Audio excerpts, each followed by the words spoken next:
Hey there guys, today we're going to take a look at the brand new release of the MTH HO CSX Spirit of First Responders number 911. Now this is going to be one of the final pieces you're going to see from MTH HO under the current tooling ownership. So I wanted to make sure to grab a piece so you guys could check it out, see what it had to offer, and just what you're getting for the price point. Now before we get too far into things, I'm going to preface the review by saying this is the DCC ready model. So if you're looking at the PS3 review, you'll have to find that elsewhere. This one has been equipped with Loksound V5 and a single 28mm speaker, so you can see what can be done with a very basic 8-pin DCC install. So per usual, we'll dive into the details, the overall impression, and how this thing runs after you put an 8-pin under the hood. So without further ado, let's get cracking. For the rivet counters out there, there are a few flaws that we're going to get right to, but if you look at this thing from far enough back, it looks almost spot on. The only thing missing are a few decals, which we're going to cover as we go around the engine. To go ahead and get those out of the way, the things that are incorrect. Number one, for 1776 it's right. For 911, the cab door is supposed to be on the conductor side. Beyond that, this is a gorgeous replication of 911. I mean, for the price point, you're getting metal handrails, metal cut lever. Even the MU cables have the 1, 2, and 3 printed above them with the green electrical cable caps. That's a nice touch I did not expect from MTH, but they did an awesome job on it. The next missing decal comes along the flanks, and these are the two charity emblems that CSX sponsors through the Pride in Service initiative. The main reason this is missing is licensing. MTH is the first to market. That said, the only two companies who got the license are Scaletrains and Lionel. Lionel's, of course, shipped a few weeks ago, and they are out. They're awesome. Scaletrains will be dropping next month, and they are going to be incredible. I've got a very good feeling on that. And yes, I've got one on order, so don't worry. There's going to be some fun with these two. The last piece of the puzzle on missing decal goes across the back end of the rear radiator section. Now, it can be argued this could be an as-delivered appearance because it took a trip back to Waycross for these locomotives to get the rear banners. 76 and 911 did not have them on the back when they first rolled out of the shops. So, you could get away with it. Me personally, I'm going to get a set of decals, apply it for cheap, throw some gloss coat on, and call it a day. Starting up on the cab side, you can see we have a side view mirror. There's a blank here. I do not believe they installed it from the factory. The Spirit of First Responders logo is very crisp and clean. The 911 and the lightning bolt look fantastic. One thing to note, if you do safety striping on your lines, MTH already went ahead and installed that, so you don't have to worry about putting any reflective tape. They've done it from the factory. Taking a look again at the head end, number boards, crisp and clear, and these are illuminated and they come on with track power. MTH actually gives you jumpers on the DCC board whether or not you want these to stay on or be controlled by a separate aux function, which we'll get to that in a minute. But it's very clean, they look good, they're not overly bright, so you don't have to worry about it being glowing when you go down the track at night. Locomotive comes with LED head and ditch lights. These are very bright, as you're going to see. I'm very, very pleased with these out of the box. So one detail that's also here that I did not expect, the real locomotive has a little stop, before boarding decal. These are both present on the locomotive. This is not something I expected MTH to cover, but they did. And again, like I said earlier, the MU and airlines, they have 1, 2, 3. This matches the prototype. This is very, very well done. It should be noted the plow comes separate in the box. I applied these, but it does have the painted grabs on top. An awesome touch for what you're getting. Overall, MTH has done a better job on these locomotives than most are going to lead you to believe. Moving on down, you can see the printing is still crisp. All logos for fire, police, and EMS are very well done. CSX Pride in Service with the star looks fantastic. One nice detail I'm glad was included was the 343, of course being the responder unit on September 11th. I'm glad that made it on the production model. One thing to note while you're here, and you will see it, I believe these stanchions snapped off during shipping because they hang a little bit loose. Otherwise, I believe they just sit up here and they may have gotten bounced loose during shipping. USPS wasn't the kindest to my engine, as you can see by the nice dent in the box, so I was surprised it came out with no details screwed up. Moving on down into the rear, the printing on the rear radiator section looks fantastic. All these grills are etched metal parts to snap in. They look really good, so nice thing, you don't have to worry about darkening your grills from the factory. That's already done.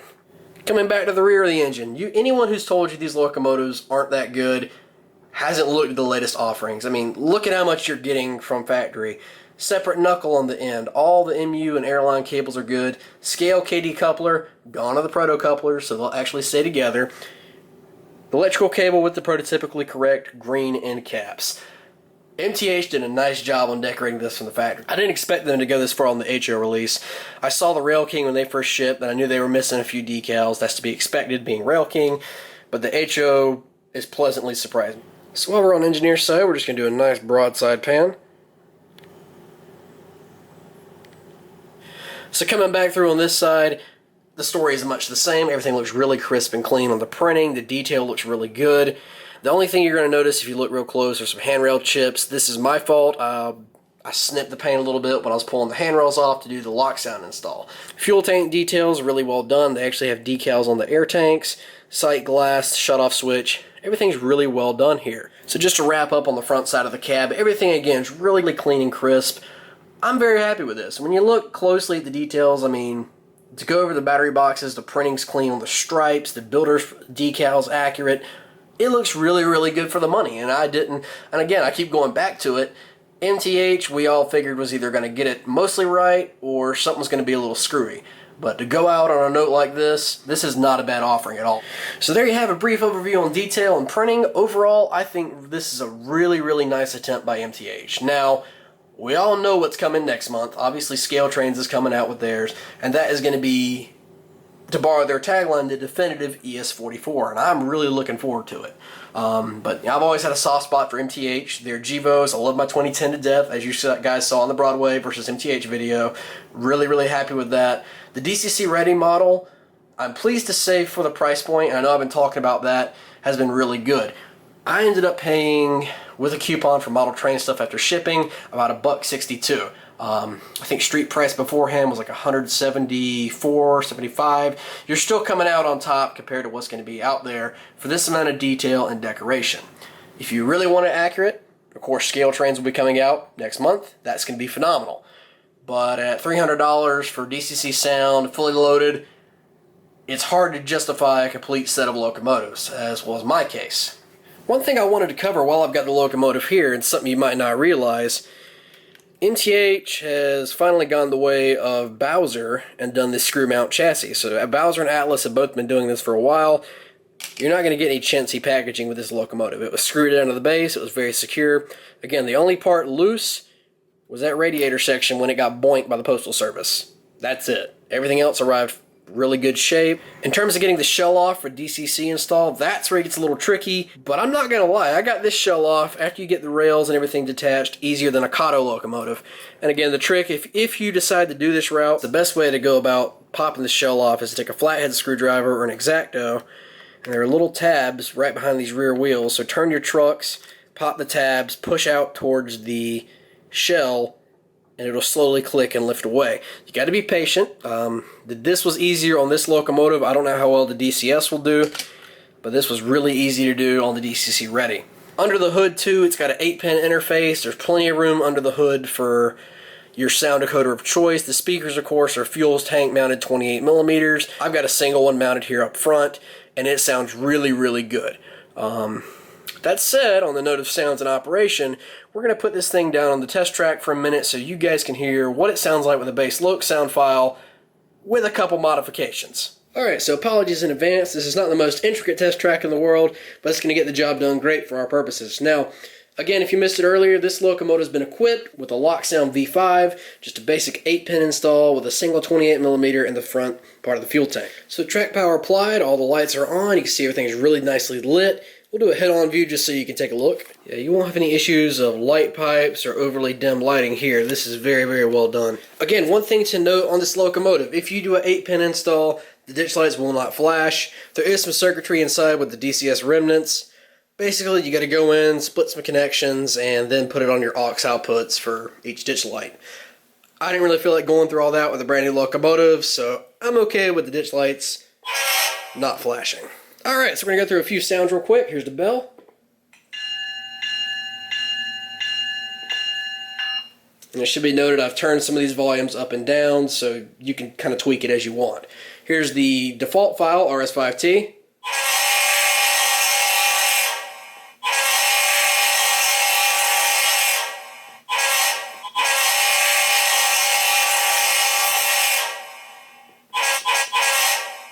And here's one I'm working on, but not perfect yet.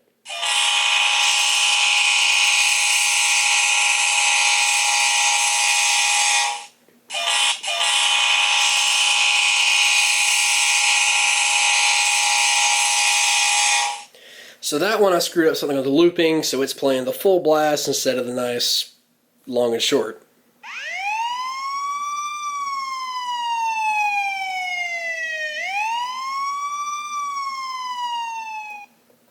Officers on the pursuit call. Suspect vehicle was last seen southbound on Highway 99. Units to reference their GPS for position. Stand by for updates. Yeah, this guy's running. I got a chase here. So just for fun, I put that siren on F13, and the scanner audio was from the original Need for Speed Most Wanted on F14.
So with the engine muted, we're going to do a little slow speed test. As you can see, very smooth and very quiet.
So with the sounds muted and after that little run by, I hope this kind of dispelled any rumors you may have believed with MTH being very poor runners. The DCS system, especially the early stuff, can be a little weird to work with, but again, take that out of the equation, put in a Loksound, you are going to have one of the best running locomotives in your fleet.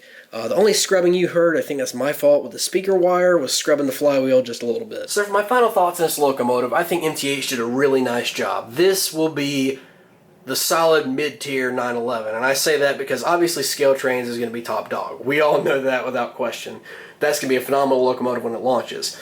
This, for the price point, sits right in the middle. I mean, the detail's really good, the printing's really nice, and it runs like a champ. Performance-wise, I'm really happy with this. I mean, it runs fantastic with a Loksound, as expected.